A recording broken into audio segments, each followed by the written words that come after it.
Aquatic exercise, also known as water-based exercises, offer numerous benefits for individuals of all ages and fitness levels. Here, here we'll discuss and demonstrate the various aquatic exercise.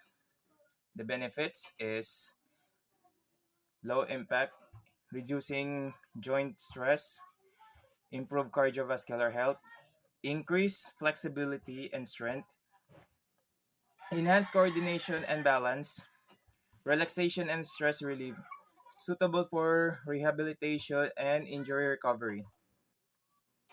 Warm up exercise into 5 to 10 minutes. Water walking, walk in the water, moving your arms and legs. Leg swings, stand in shallow water, swinging legs for forward and backward. Arm circles, hold arms straight, making a small circle.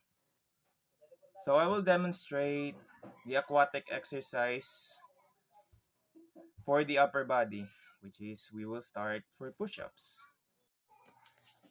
So we will perform the aquatics exercise to condition our body. The upper body is the push-up,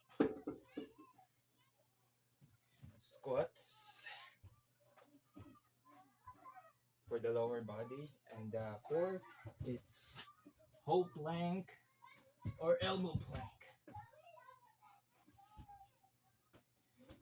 Never forget to stretching first and at the same time warm up.